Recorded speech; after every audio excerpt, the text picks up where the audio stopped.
हाय दोस्तों, good evening. इसके पहले कल हम 1 से 20 तक का क्वेश्चन करा दिए हैं। 21 क्वेश्चन आज से स्टार्ट करेंगे। तो चलते हैं क्वेश्चन की ओर। ये मोस्ट इम्पोर्टेंट क्वेश्चन है, सॉल्व क्वेश्चन किया गया है और उसके बारे में जो क्वेश्चन का आंसर दिया उसका सब डिटेल भी इसमें बताया गया है। तो चलते हैं क्वेश्चन की ओर, देखते हैं। मॉइस्चराइजिंग परिचर्या में कौन सा रसायन प्रयोग किया जाता है? क्या है? मॉइस्चराइजिंग परिचर्या में कौन सा रसायन प्रयोग किया जाता है? अमोनिया है, बोरिक अम्ल है, कास्टिक सोडा, उपयुक्त में से कोई नहीं। तो इसका आंसर है कास्टिक सोडा। मॉइस्चराइजिंग परिचर्या में इस रसायन का प्रयोग किया जाता है। आगे देखते हैं। मॉइस्चराइजिंग एक ऐसी प्रक्रिया है जिसमें फाइबर की ताकत, सिकुड़न, प्रतिरोध, चमक और डाई आत्मीयता जैसे गुणों में सुधार के लिए कास्टिक सोडा का प्रयोग किया जाता है। मॉइस्चराइजिंग आमतौर पर कपास पर की जाती है। कास्टिक सोडा वास्तव में इन परिवर्तनों को उत्पन्न करने के लिए फाइबर में सेलुलोज अणुओं को पुनर्व्यवस्थित करता है। आगे क्वेश्चन है, अनिवार्य बचत का उदाहरण है।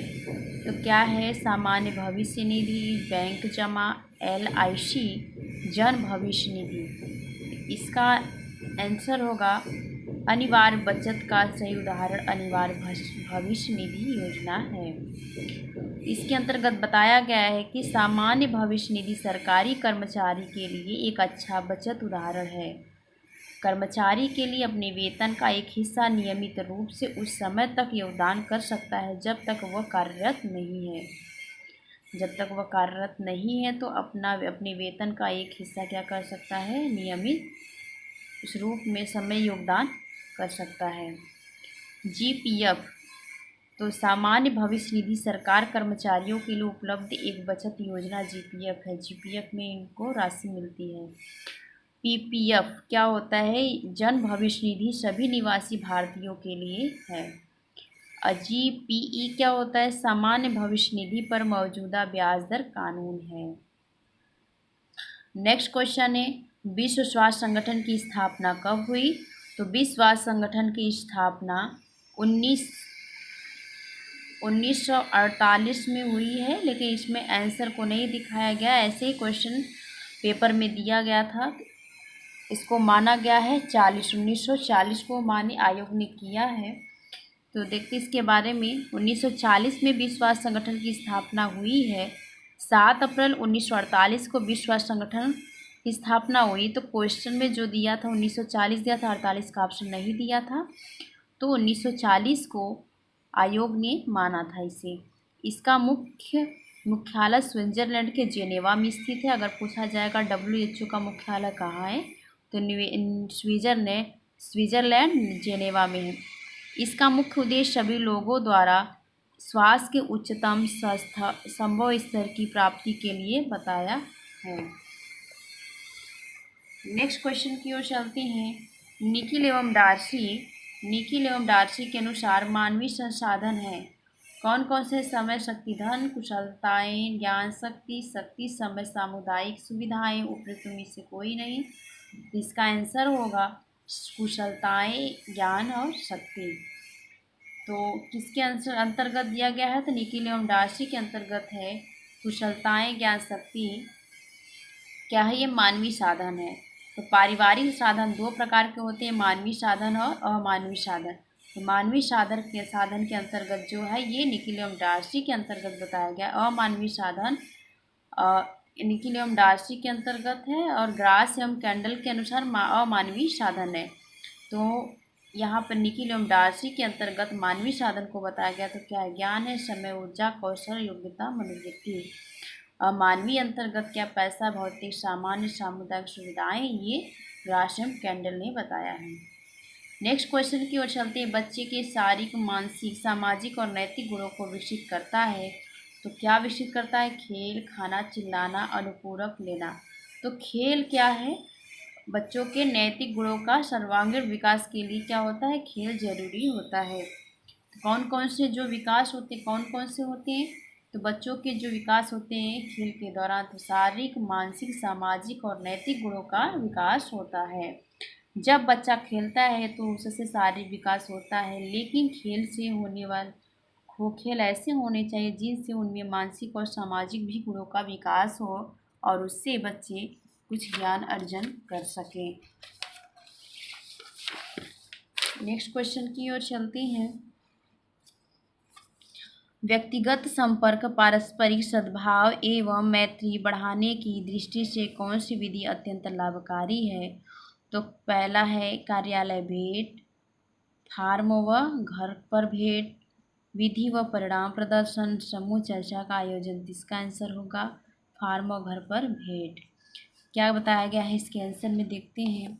फार्म व घर पर भेंट व्यक्तिगत संपर्क, पारस्परिक सद्भाव एवं मैत्री बढ़ाने की दृष्टि से विधि अत्यंत लाभकारी होता है।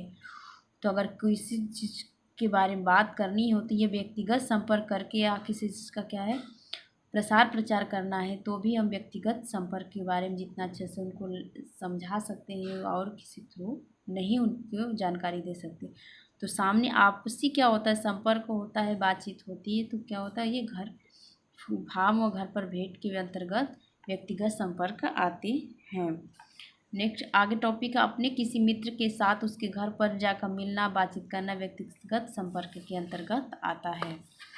नेक्स्ट क्वेश्चन है उल्टा टाका को कहते हैं तो क्या परला टाका, मिस टाका, टक टाका, जर्सी टाका। तो उल्टा टाका क्या है? तो उल्टा टाका पर्ल टाका को माना गया है। तो पर्ल टाका को ही उल्टा टाका कहते हैं। यदि कपड़े पर हाथ का टाका करे तो उल्टी ओर जो टाका उभर कर आता है उसे उल्टा टाका कहते हैं। नेक्स्ट क्वेश्चन, गेहूं का चोकर उसके किस स्तर में होता है? तो गेहूं का चोकर उसके किस स्तर में होता है? तो एपिडर्मिस, इंडोस्पर्म, इब्रियो, अपेरिकार्प। तो इसका आंसर होगा पेरिकार्प। ये गेहूं के का जो ऊपरी स्तर होता है, ऊपरी लेयर होता है उसे पेरिकार्प स्तर कहते हैं। तो पेरिकार्प स्तर में गेहूं का चोकर होता है। गेहूं की बाहरी परत सख्त होती है, जब उन्हें संसाधित किया जाता है तो यह परत एक उपोत्पादन बन जाती है जिसे चोकर कहा जाता है। इसी तरह जब गेहूं का आटा प्राप्त करने के लिए गेहूं को संशोधित किया जाता है जो चोकर प्राप्त होता है। तो गेहूं को ही संशोधित रूप देकर उसे चोकर बनाया जाता है। तो गेहूं का जो ऊपरी हार्ड परत होती है उसे पेरिकार्प स्तर कहते हैं। नेक्स्ट क्वेश्चन है कार्यप्रणाली की औपचारिक तकनीकी है तो कौन से हैं? प्रोसेस चार्ट है, साइक्लोग्राफ है, ऑपरेशन चार्ट है, पार्थवे चार्ट है। तो कार्यशैली का औपचारिक तकनीकी है। इसमें क्या दो तकनीकियां हैं, औपचारिक और पेन पेंसिल। तो औपचारिक के अंतर्गत पूछा तो औपचारिक के अंतर्गत क्या है? साइक्लोग्राफ है। तो साइक्लोग्राफ क्या है? कार्यशैलीकरण की औपचारिक तकनीकी के अंतर्गत आता है। और इसके बारे में और भी जानकारी लेते हैं। कार्यशैलीकरण समय और ऊर्जा व्यय को कम करने और कार्यविधियों को सरल बनाने और विश्लेषण करने के दो महत्वपूर्ण तरीके हैं जहां कोई कार्यकर्ता की ऊर्जा और समय के उपयोग को कम कर सकता है। नेक्स्ट क्वेश्चन चलते हैं। निम्न विषयों में कौन सा निद्राकारी विष है? तो क्वेश्चन भी वो इम्पोर्टेंट है, बार बार पूछे जाते हैं। अफीम है, गांजा है, शराब है, भांग है। तो निद्राकारी की बात कही गई कि कौन सी निद्राकारी विष है? तो अफीम है। इसके बारे में और देख लेते हैं क्या क्या बताया गया है। तो अफीम के पौधे सोनिफेरम के दूध को सुखाकर बनाया गया पदार्थ है। इसका सेवन करने वाले को अन्य बातों के अलावा तेज नींद आती है। अफीम का दूध निकालने के लिए उसके कच्चे अपक्व फल में एक चीरा लगाया जाता है, उसका दूध निकलने लगता है जो निकलकर सूख जाता है। यही दूध सुखाकर गाढ़ा होने पर अफीम कहलाता है। यह लचीला होता है। झाड़ू लगाना किस प्रकार का कार्य है? तो झाड़ू लगाना क्या है? हल्का कार्य है, सामान्य कार्य है, कठिन कार्य, ए बी दोनों है। ए और सी दोनों है तो इसका आंसर होगा सामान्य कार्य। तो झाड़ू लगाना क्या है? सामान्य कार्य के अंतर्गत आता है। ये दिनचर्या या रोज व्यक्तिगत ये काम करता है तो इसके दिनचर्या में है। तो ये नॉर्मली तरीके झाड़ू पोछा एक प्रकार का सामान्य कार्य है। पोछा तो आपका भारी कार्य में आएगा, लेकिन झाड़ू लगाने की बात कहा गया था इसका क्वेश्चन क्या है, झाड़ू लगाना किसे सामान्य कार्य के अंतर्गत माना गया है। निम्नलिखित में से कौन सा कारक संज्ञानात्मक विकास को प्रभावित करता है। तो इसका क्वेश्चन आंसर है, ऑप्शन है ए है आनुवंशिकता को, बी है ज्ञानेंद्रिया, सी है मस्तिष्क के विकार, डी उपयुक्त सभी। तो इसका आंसर है डी उपयुक्त सभी। उपयुक्त सभी कारक संज्ञानात्मक विकास को प्रभावित करता है। ज्ञानेंद्रिया, मस्तिष्क विकार, आनुवंशिकता यह सभी संज्ञानात्मक को प्रभावित करते हैं। आनुवंशिकता संज्ञानात्मक और शारीरिक विकास दोनों को भी प्रभावित करते हैं। तो क्या आनुवंशिकता भी, मस्तिष्क विकार भी और ज्ञानेंद्रिय ये सभी क्या करते हैं, संज्ञानात्मक विकास को प्रभावित करते हैं। आगे क्वेश्चन देखते हैं, दिए गए विकल्पों में प्रसार शिक्षा की सर्वोत्तम विधि कौन सी है। इसका ऑप्शन है ए है आकार एवं ग्राफ, बी है प्रदर्शनी, सी है चित्र एवं फोटोग्राफ, डी है श्रव्य सामग्री। इसका आंसर क्या होगा, प्रदर्शनी। अब इसके अंतर्गत जान लेते हैं प्रदर्शनी क्या है। प्रसार शिक्षा की सर्वोत्तम विधि है। प्रदर्शनी के द्वारा ग्रामीण लोगों का ध्यान उनकी ओर आकर्षित करके उनकी रुचि जागरूक और उन्हें नए अभ्यास का एक सफल अनुभव प्राप्त करने में मदद करती है। ये क्या है, प्रदर्शनी शिक्षा विधि। नेक्स्ट क्वेश्चन है, प्रथम 4 सप्ताह में होने वाली शिशु मृत्यु का कारण क्या हो सकता है। तो कौन कौन से प्रथम 4 सप्ताह में मृत्यु के होने वाले कारण हैं। तो श्वास शोध, जन्मजात असमानताएं, संक्रमण, उपयुक्त सभी। ये सभी होंगे। इसका आंसर सभी होगा। क्या है, शिशु जन्मजात असमानताएं, श्वासरोध और संक्रमण यह सभी प्रथम 4 सप्ताह में होने वाले शिशु की मृत्यु के कारण बनते हैं या होते हैं। संक्रमण के बचाव के लिए शिशु को टीकाकरण अवश्य कराएं।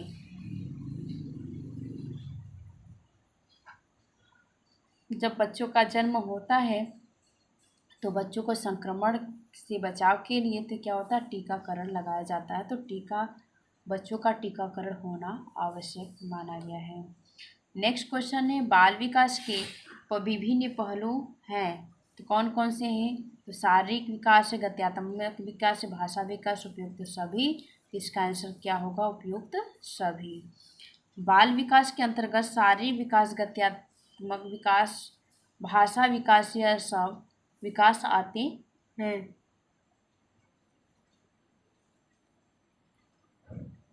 यह विकास महत्वपूर्ण होती है। इसमें किसी विकास की कमी होने के कारण उसका विकास स्पष्ट रूप से नहीं होता है।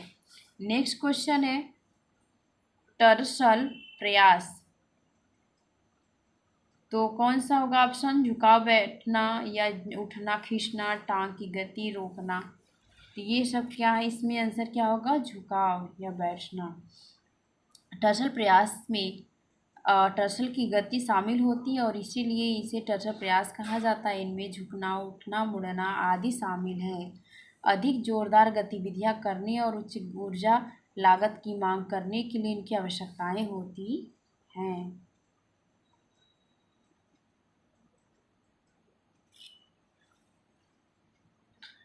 बच्चों का विकास निम्न का परिणाम है। कौन कौन से, सिर्फ सीखने का, सिर्फ परिपक्वता का, सिर्फ व्यक्तिगत विविधता का, सीखना और परिपक्वता का। इसमें का आंसर सीखना और परिपक्वता का होगा। तो आंसर डी है। तो बच्चों का विकास सीखना परिपक्वता का परिणाम है। परिपक्वता में बच्चे का शारीरिक और मानसिक विकास दोनों होते हैं। ज्ञान, योग्यता, शिक्षा यह सब बच्चा समय के साथ सीखता है।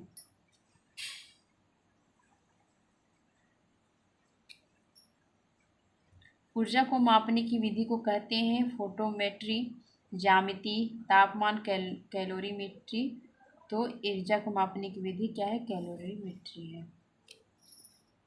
जठर रस में पाया जाने वाला एंजाइम है। एमाइलेज है, पेप्सिन है, लाइपेज है, ट्रिप्सिन है। तो इसका आंसर क्या होगा, ट्रिप्सिन है। तो इसके बारे में देखते हैं। जठर रस में पानी, म्यूकस, हाइड्रोक्लोरिक एसिड, पेप्सिन और ईस्ट्रिक फैक्टर होते हैं। इन 5 घटकों में से पेप्सिन प्रोटीन पाचन में शक्ति प्रमुख एंजाइम है। आगे है क्वेश्चन, यह प्रोटीन को छोटे पेप्टाइड और अमीनो एसिड में तोड़ देता है जिसे छोटी आंत में आसानी से अवशोषित किया जाता है। डिब्बा बंद जैव या जेली पर चिन्ह लगाया जाता है। एग मार्क का, ISI का, FPO का प्रयुक्त में से कोई नहीं। इसका आंसर होगा CFPO फाओ। क्या है इसको देखते हैं इसके बारे में। यह PO यह चिन्ह एक प्रमाण पत्र निशान एक तरह से पैक फल पेय पदार्थ एवं जैम जेली अचार आदि पर लगाए जाते हैं। यह PO का मतलब खाद्य पदार्थ आदेश है जिसे आवश्यक वस्तुएं अधिनियम 1955 में धारा 3 के तहत प्रख्यात किया गया है। नेक्स्ट क्वेश्चन, प्रसार शिक्षा का प्रथम चरण है ध्यान, आकर्षण, संतुष्टि, रुचि, इच्छा। तो क्या है इसका आंसर, ध्यान अटेंशन है। तो अटेंशन क्या बता रहा है कि ये प्रसार शिक्षा के मुख्य 6 चरण होते हैं जो कुछ इस प्रकार है। तो ध्यान, आकर्षण, रुचि, इच्छा, दृढ़ विश्वास, क्रिया, संतुष्टि। नेक्स्ट क्वेश्चन है स्काउरिंग का प्रयोग होता है तो ऊन में, रेशम में, नैलान में, ड्रियान में, नैलान में। तो इसका आंसर क्या होगा, ऊन में। तो ऊन के बारे में पढ़ लेते हैं। स्काउरिंग का प्रयोग ऊन में होता है। स्काउरिंग वस्त्रों में प्राकृतिक अतिरिक्त और अशुद्धता को के रूप में पाए जाते हैं। घुलनशील और अघुलनशील शुद्धियों को हटा दिया जाता है। उदाहरण के लिए तेल, मोम, वसा, वनस्पति पदार्थ, गंदगी आदि। नेक्स्ट क्वेश्चन है ग्राम वसा के दहन से ऊर्जा प्राप्त होती है। तो 1 ग्राम वसा से कितनी ऊर्जा प्राप्त होती है, तो 9 कैलोरी। तो कितनी प्राप्त होती हैं, यहाँ पे इसका आंसर दिया है 9 कैलोरी। 1 ग्राम कार्बोहाइड्रेट या प्रोटीन में 4 कैलोरी ऊर्जा होती है। 1 ग्राम वसा में 9 कैलोरी ऊर्जा होती है। ये पोषक तत्व इस बात में भी भिन्न होते हैं कि वे कितनी जल्दी ऊर्जा का आपूर्ति करते हैं। कार्बोहाइड्रेट सबसे तेज होता है और वसा सबसे धीमी होती है।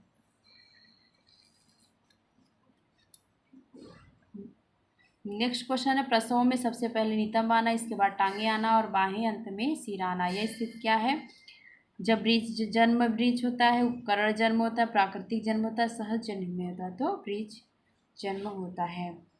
यह ब्रीच जन्म की स्थिति जिसमें प्रसव में सबसे पहले नितंब आना, इसके बाद टांगे आना और अंत में सिर आना। ब्रीच बेबी या ब्रीच बर्थ का ये होता है जब आपके बच्चे शिशु का सिर आपकी छाती के बराबर करीब होता है और उसका निचला हिस्सा आपकी योनि से सबसे करीब होता है। अधिकांश बच्चे स्वाभाविक रूप से हिलते डुलते नहीं, इसलिए उनका सिर जन्म के समय योनि से बाहर आने की स्थिति में होता है। नेक्स्ट क्वेश्चन है सन डैश में कृषि प्रसार को संयुक्त राज्य अमेरिका मान्यता प्राप्त हुई है। तो क्या है, 1920 में, 1914 में, 1900 में, 1990 में, अरे 50 में। तो इसका आंसर होगा 1914 में। आगे चलते क्वेश्चन की ओर। समझते माता और शिशु के लिए विश्व संगठन का कार्य है। 7 अप्रैल 1948 को इसकी स्थापना हुई थी। इसका मुख्यालय पूछा जाएगा तो कहाँ बताया जाएगा, जेनेवा और स्विट्जरलैंड में। नेक्स्ट क्वेश्चन, निम्नलिखित तो छपी सामग्री किस प्रकार का साधन है, श्रव्य साधन, दृश्य साधन है, क्या दृश्य श्रव्य दोनों वृत्त में से कोई नहीं। तो इसका आंसर क्या होगा, दृश्य साधन है। दृश्य साधन सामग्री एक दृश्य तरीके की वस्तुएं जैसे कि ग्राम, फोटोग्राफ, वीडियो आदि। नेक्स्ट क्वेश्चन है दृश्य सामग्री दर्शकों को समझने के लिए आसान है। बहुभुज पदार्थ किसने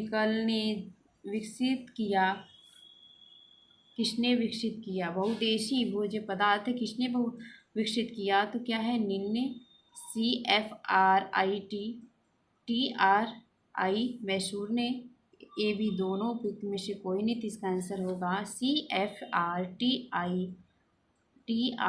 मैसूर ने।